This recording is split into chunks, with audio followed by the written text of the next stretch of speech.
বাসর ঘর নির্মাণ করেছে, অতি সুন্দর যেন বাসর ঘরখানা দেখে আমার মনে প্রশ্ন জেগে গেছে। সত্যি এক একবার ৩৩ কোটি দেবতা যেন স্বয়ং যেন নিজ নিজ আসনে বসে রয়েছে। সত্যি বলেছে প্রিয়? হ্যাঁ গো, জানো তো জানো, আজকে হচ্ছে আমাদের ফুলের সজ্জারা। নারীদের জীবনে একবার সে বাসর আসে, শুধু নারীদের নয়, পুরুষদেরও জীবনে একবার বাসর আসে। তাই আমাদেরকে পিতামাতা বলেছে সারা নিশি বাসর ঘরে জেগে থাকতে। আমরা কি করে বাসর ঘরে জেগে থাকবো? তাই আমাদের সারা নিশিতে বাসর ঘরে জেগে থাকতেই হবে গো। সত্যি বলো থাকবে হবে। তাই তো আমাদের হচ্ছে ফুলের সজ্জারা। দেখো বাসরের বাইরে বাবা প্রহরী সবাই যেন জেগে রয়েছে, তাই আমাদেরকে বাসর ঘরে জেগে থাকতে হবে। সত্যি বলেছি। তাই চট্টগ্রামে মামাসিরা আমাদের সঙ্গে সঙ্গে তোমরা জানতো তো? জানবে জানবে জানবে সারা মাসে জানবে খেতে যাবে বলা তো হাত তুলে দেখি। খেতে যাবে না, আবার তোমার চলে যাবে। যারা যারা যাচ্ছে তাদেরকে হাত তুলতে হাত তুলে আমাদের সঙ্গে সারা মাসে জেগে থাকতে হবে। আজকে কিন্তু ঘুমালে চলবে না, ঘুমালে হবে না, ভয়টা আগে চলে যেতে হবে। আর ঘুমিয়ে গেলে তো শেষ, কিছু দেখতে পাবে না, সারা নিশি জেগে থাকতে হবে। তাই আমরা সারা নিশি বাসর ঘরে জেগে থাকবো।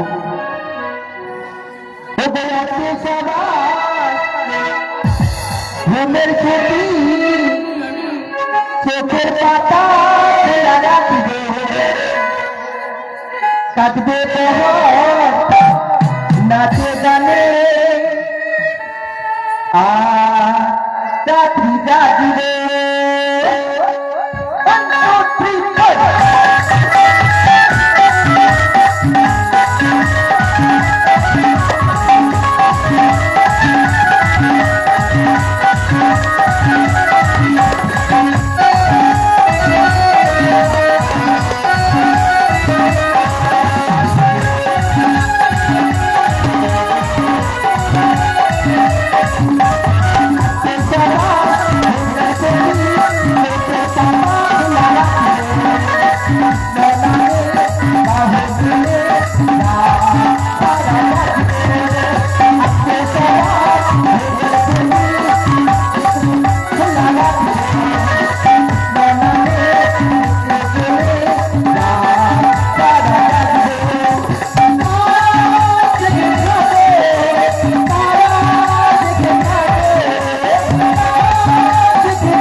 এভাবে আমরা যেন সারাক্ষণ বাসগর থেকে থাকতে পারি। তো জানো তো জানো, আমি শুনেছি বিয়ের তো বাসর ঘরে স্বামীর জন্য প্রণাম করে নারীত্ব জীবন ধন্য হয়। এই আজ আমরা প্রত্যেকের দেবতার জন্য প্রণাম করেছি, আমি তোমার জন্য প্রণাম করি আমার নারীত্ব জীবনকে আমি ধন্য বুঝেছি। সত্যি বলেছে প্রিয়, যদি আমার চরণে প্রণাম করে যদি তোমার নারীত্ব জীবন ধন্য হয় ও বিলম্ব কেন প্রিয়, এসব বেশ তবু কেন প্রণাম প্রভুকে।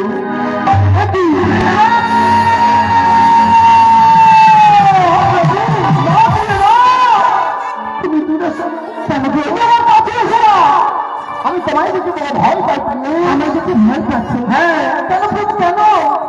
দূরে সরে দূরে সরে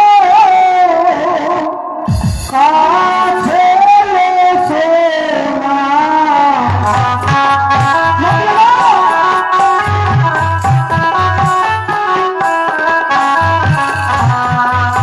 আরে দূরে সরে দূরে সরে কাছে এসো না।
আমার মস্তকে কোনো স্বার্থ নেই। দেখো আমার মস্তকে কত সুন্দর এই স্মৃতি পাটিটা সভা পেয়েছি। তবে তো আমি ভ্রমিত হয়েছি। প্রভু তুমি ভুলে দেখেছো আমি কেন তোমার বাসর ঘরে ঠেকাতে যাবো, কেন তোমার আমি স্বার্থ রেখে ভয় করাবো না। প্রভু আমার কাছে কোনো স্বার্থ নেই। তোমার তোমার জন্য আমার শতকোটি প্রণাম প্রভু।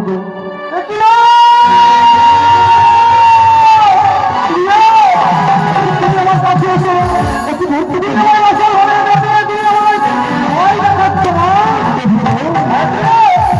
তুমি আমার কাছে এসো না। ওই না দূরে সরো দূরে সরো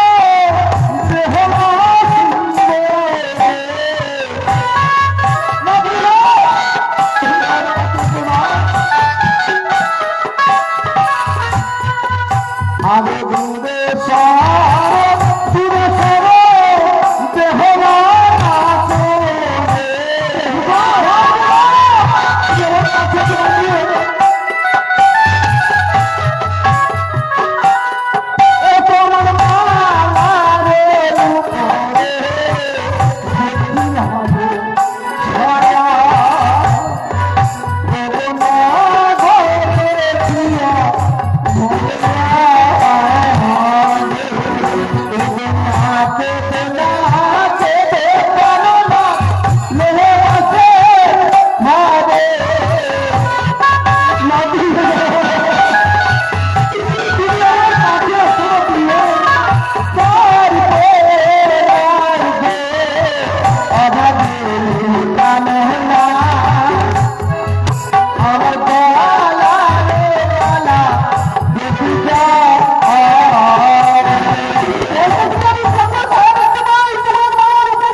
আমার এক এক করে অষ্টম সখী আমার সুন্দর করে বিয়ে দিন সাজিয়েছি অষ্টলঙ্কার। তারপরে একদিনই অষ্টলঙ্কার দেখে বড় ভয় পা সত্যি বুঝতে পেরেছি।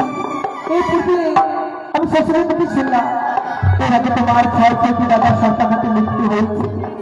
ভয় তুমি রাতের ঘরে ভয় পাচ্ছ।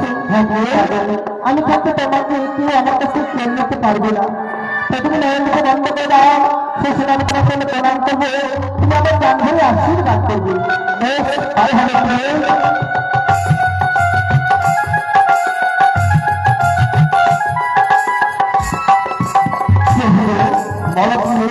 জানতে পারো আজ আমার অষ্টম সখী সুন্দর করে সাজিয়ে এই নববধূর দেশে কেমন লাগছে আমাকে?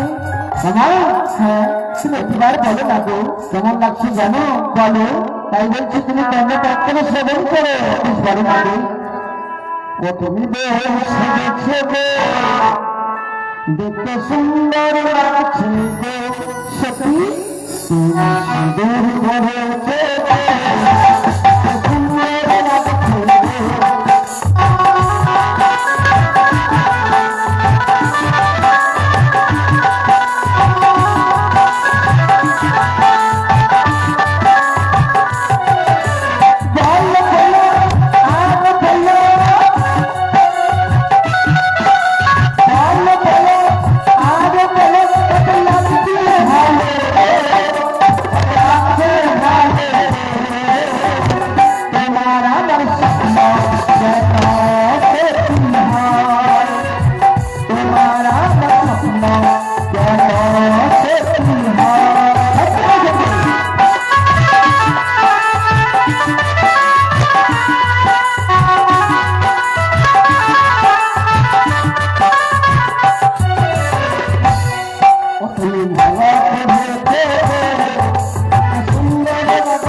আমি যখন আমার মাতা পিতার আলোয় ছিলাম, অষ্টম সখীকে নিয়ে এই জগতের তলায় আমরা সুন্দর করে ধুলে খেলা খেলতাম। চলো তুমি আমি দুজনে বাসার করে ধুলে খেলা খেলবো। আমি তো ধুলে খেলা জানি না। একটু বলছি তুমি ধুলে খেলা জানো না? না। তবে আমার কাছে যুক্তি রয়েছে, তোমার কাছে যুক্তি রয়েছে। হ্যাঁ, এমন কি তোমার কাছে যুক্তি রয়েছে? আমার কাছে যুক্তি রয়েছে যে ওই ছয়টি বইগুলি বসেছিলাম, বাসন ঘরে বেশি যাপন করতে গেলে পাশা খেলতে হয়। পাশা? হ্যাঁ, কিন্তু আমি তো পাশা খেলা জানি না। তুমি ধুলে খেলা জানো না, আমি পাশা খেলা জানি না। আমি কি করে আমার সঙ্গে পাশা খেলা খেলবো? আমি তোমার শিখিয়ে দেবো। তুমি আমায় শিখিয়ে দেবে? হ্যাঁ। তুমি যদি আমায় পাশা খেলা শিখিয়ে দিতে পারো, অবশ্যই আমি তোমার সঙ্গে পাশা খেলা খেলবো। তাই বলো, পাশা খেলাতে কোন অনেক কিছু ফলাফল রাখা হয় না? হ্যাঁ, পাশা খেলা খেলতে গেলে ফলাফল রাখতে হয়। আচ্ছা বলো তো, তুমি পাশা খেলা খেলতে গিয়ে তুমি আমার কাছে হেরে দেবে, তুমি আমার কি দেবে? আমি যদি তোমার কাছে হেরে যাই তোমার আমি অস্ত্র অলঙ্কার দিয়ে সাজিয়ে দেবো। তুমি হেরে গেলে তোমার অস্ত্র অলঙ্কার দিয়ে তুমি আমায় সাজিয়ে দেবে অবশ্যই। আর আমি যদি পাশা খেলা খেলতে গিয়ে হেরে যাই, তুমি আমার কাছে যা চাইবে আমি বাসের ঘরে আমি তোমাকে তাই দেবো। বেশ, তাই হবে তুমি। তবে এই যে দেখো, এটা চিত আছে, এটা পথ আছে। তুমি চিত নেবে না পথ নেবে? আমি আমি চিত নেব। চিত নেবে? চিত হচ্ছে নারী, পথ হচ্ছে পুরুষ, তাই আমি চিত নিলাম। বেশ, তবে কি পাশা খেলতে গেলে কতগুলো নিয়ম আছে। নিয়ম? হ্যাঁ, এমন কি নিয়ম রয়েছে? এই যে দেখো, এই যে আমি গন্ডি রেখা টেনে নিলাম। হ্যাঁ, পাশা খেলতে গিয়ে যদি এই গন্ডি রেখায় যদি পা পড়ে যায় তাহলে কিন্তু খেলা হবে না। এ বাবা, এই খেলার নিয়ম রয়েছে। হ্যাঁ, আমরা ছেলেমেয়েরা খেলতে কোনো তো আমাদের নিয়ম নেই, কিন্তু না, এই খেলার নিয়ম রয়েছে। বেশ, ঠিক আছে, যখন নিয়ম রয়েছে তাহলে শুরু করে তুমি পাশা খেলা। শুরু হবে পাশা খেলা।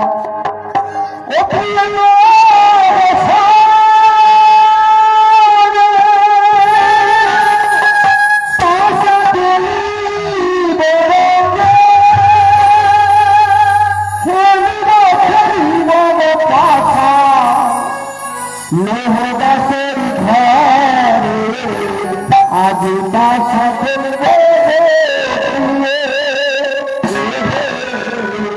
আজ পাশা খেলবে।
আশীর্বাদ করো। আজ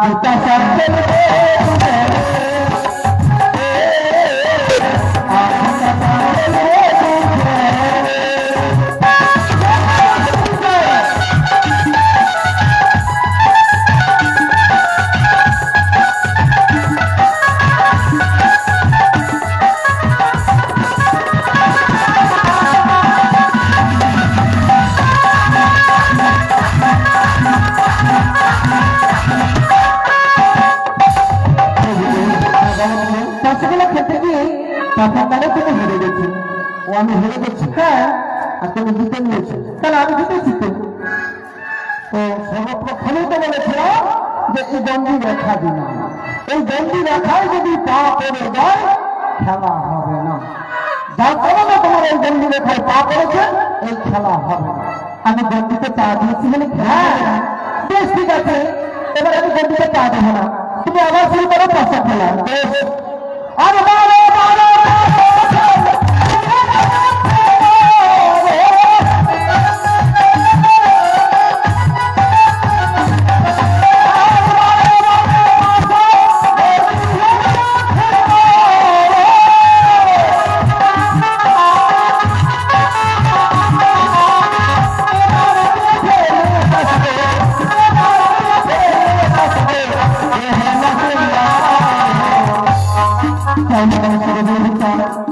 जय जय हरि जय जय जय माता हरि जय आज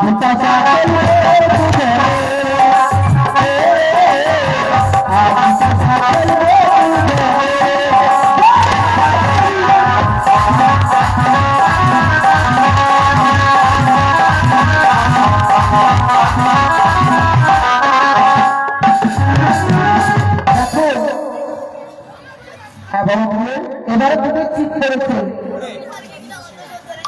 এবার তোমার জিত হয়েছে।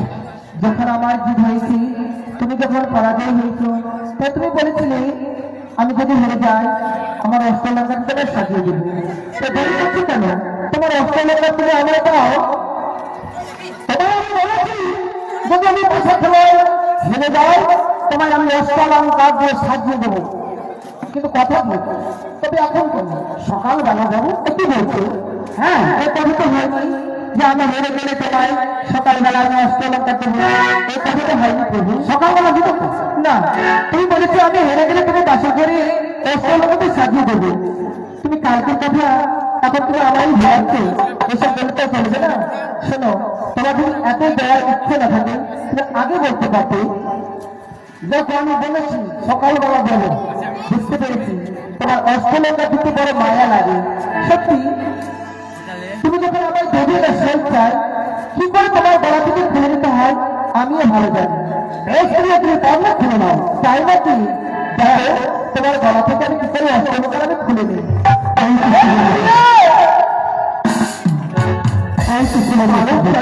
মিষ্টি থাকতে পারছি না তুমি।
কাঁচা দুধ ফেলে রাখে রে।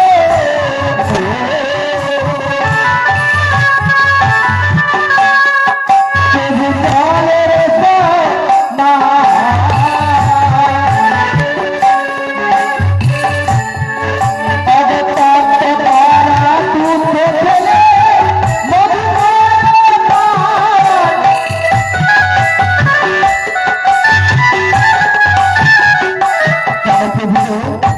আজকে নিশ্চয় এবার প্রভু আমার তেল হলো চিন্তা, নিশ্চয় প্রভাব হলো প্রভু সবই যেত না। টাকা তেল ডালেমা ফেলে দমতে লাগে দশ, টাকা তেল ডালেমা ফেলে মুখে আসে রস, কাঁচা দুধ ফেলে না তো জলের সমান, তপ্ত করা দুধ ফেলে মধু পরতা। এই কথা হ্যাঁ প্রভু দুটি শাস্ত্রের কথা। ও কাঁচা নারী কাঁচা নারী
শীতল হয় তপ্ত করা দুগ্ধ দিয়ে কোনো কাজের নয়, আর কাঁচা দুগ্ধ লেগে দিয়ে সকল দেবে পায়।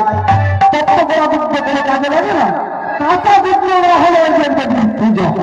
প্রভু হ্যাঁ তুমি যদি প্রদান দিতে পারবে না তো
আমি আমার শিশুবন্দী শোয়া শুরু করি, যেমন ছোট্ট ফুলের করি হয় ঠিক ওই ফুলের করির মতো।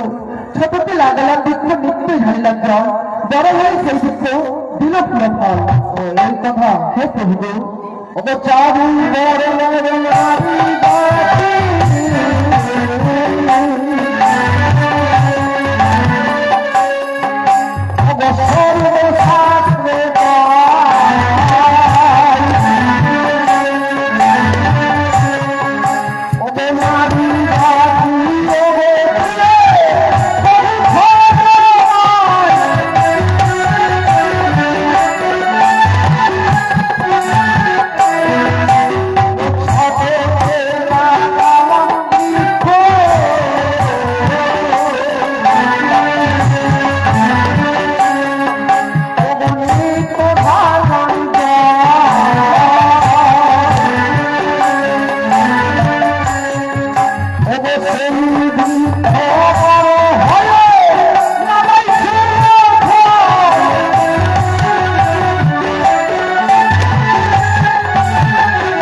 শাস্ত্রে কয় আর নারী জাতি অবপ্রিয়ে কবু ছোট নয়।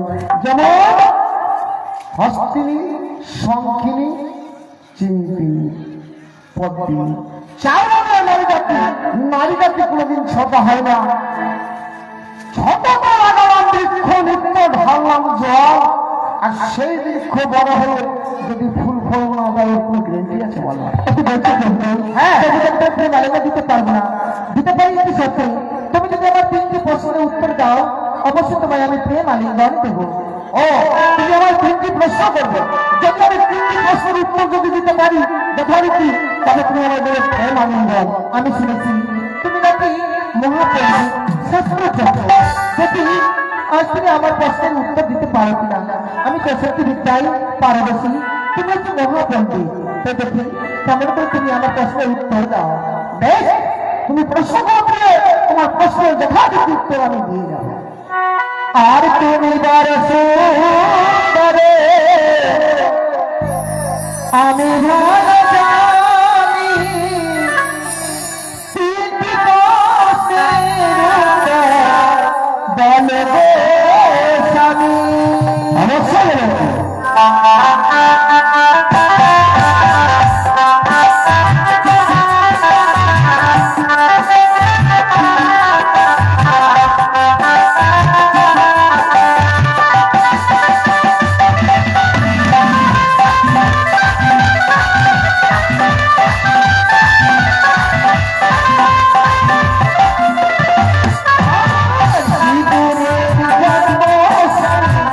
কথা থেকে হলো সর্বপ্রথম সিঁদুর শান কে করে দিলে।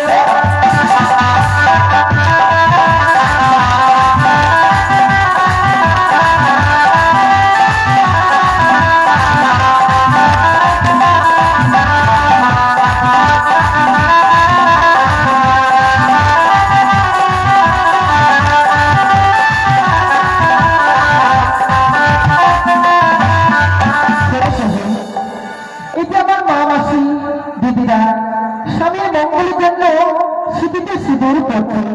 এই সিঁদুরের জন্য কোথায় হয়েছিল আর সর্বপ্রথম সিঁদুর কে পড়েছিল? এই কথা, হ্যাঁ, তবে শুনেছিল কর্ম পালো আর শঙ্কা শিবের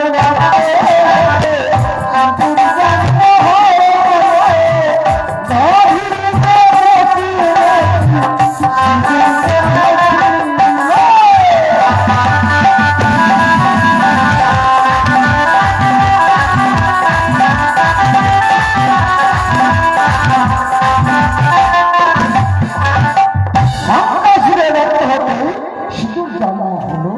আর গাভীর রূপে মা বর্ষবতী সর্বপ্রথম সিঁদুর পড়েছিল। এই জন্য কালী পুজো পরের দিন দাদিকে সিঁদুর পরাতে হয়। হ্যাঁ, সত্যি বলেছো। তুমি এই প্রশ্নে উত্তর দিয়েছো। এই প্রশ্নটা আমি জানি। ওরে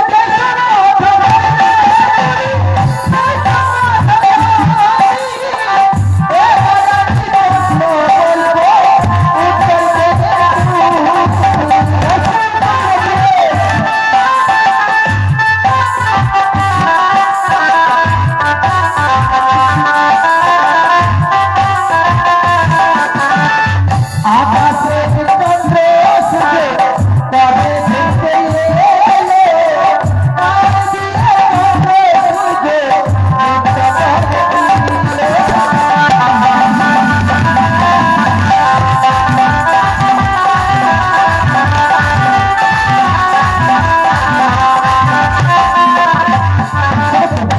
এই যে আকাশের চন্দ্র সূর্য কবে ভূমিতে এসেছিল, তার বিরুদ্ধে চন্দ্র সূর্য নৃত্য করেছিল।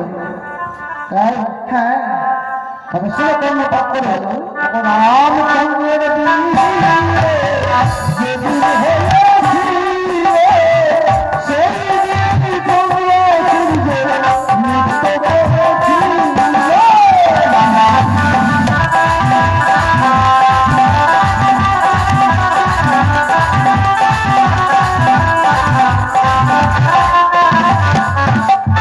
মিথিলা রাজা জনক নন্দিনী সীতা ওই রামচন্দ্রের সঙ্গে বিয়ে হয়েছিল মিথিলা।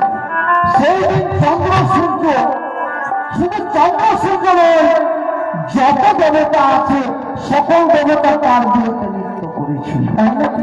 হ্যাঁ,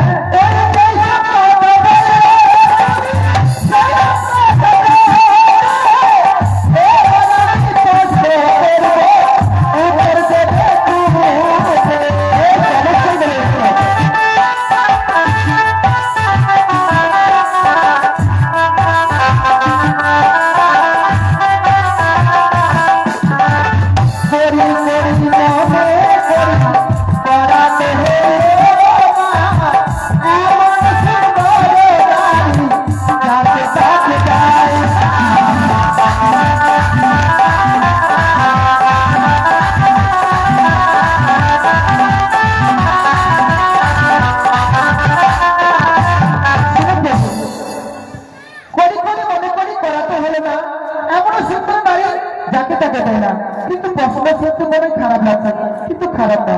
এই প্রশ্নের উত্তর দিয়ে অবশ্যই আমি তোমায় প্রেম আলিঙ্গন দেবো। বেশ, তবে অন্য পাত্র শ্রবণ করো প্রিয়ে। বাগদেবী বিনা পানি মা সরস্বতী। যদি কারো দয়া, ওর দয়া যদি না হয়, কারো কণ্ঠে যদি না থাকে, সেই বাবা হবে। ও যদি কৃপা না করে তবে তার উত্তীর্ণ হবে না। দেবী এই 33 কোটি দেবতার মধ্যে, দেবীর মধ্যে সে অপরূপ সুন্দর বাগদেবী বিনা পানি। সত্যি বলেছি, আমরা অনেকেই চেষ্টা করি আমি এটা করবো, এটা করবো, কিন্তু মা সরস্বতী যদি কণ্ঠে বিরাজ না করে আমরা কিছুই করতে পারবো না। হ্যাঁ বলেছি, করি করি মনে করি, করাতে হবে না। এমন সুন্দর নারী যাকে তাকে দেয় না।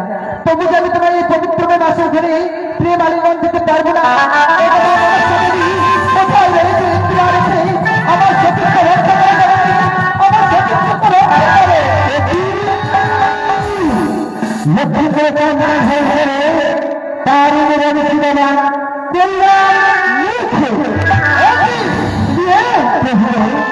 আজকে আমি সহ্য করতে পারছি না। ক্ষুদা দ্বারা প্রিয়, ক্ষুদার জ্বালা। হ্যাঁ, তুমি আমার এই বাসর ঘরে কেমন করে আমি তোমার ক্ষুদা নিবারণ করবো? এই বাসর ঘরে আমি কিছু দেখতে পাচ্ছি না। যদি তুমি আমার এই যুক্তি দাও, অবশ্যই তোমার জন্য রক্ষণ করে আমি তোমার ভজন করাবো। সবই কিছু আছে প্রিয় এই বাসর ঘরে। কামলিয়া চাল আছে, কামলিয়া হারি, তিনটি নারীদের ভাজিয়ে বড় হতে আমি অন্য পঞ্চমঞ্জন করে হয়ে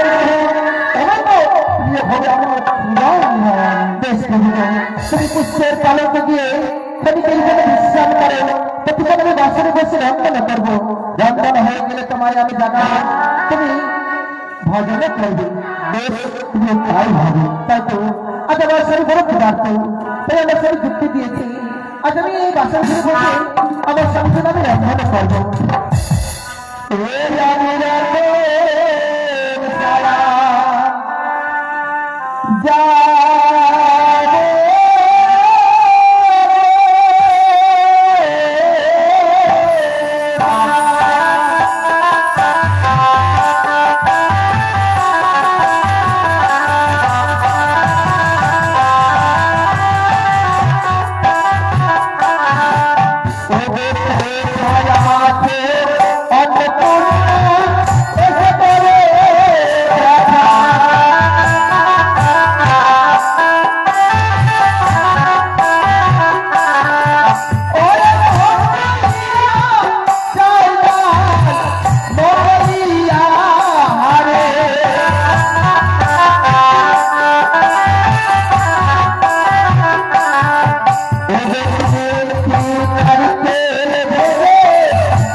আজ যেন নিদ্রাই গেছে। না না না, আমি তাকে জাগাবো না। আমার শ্বশুর শাশুড়ি বলেছি, স্বামী যদি নিদ্রা যায় কালকে, তুমি কোনো মতে তাকে জাগাবে না, তার করোনা বসে তুমি পদসেবা করবে। তাই তো আমার প্রভু চরণে বসে আমি পদসেবা করবো। পদসেবা করতে করতে যখন নিদ্রা ভঙ্গ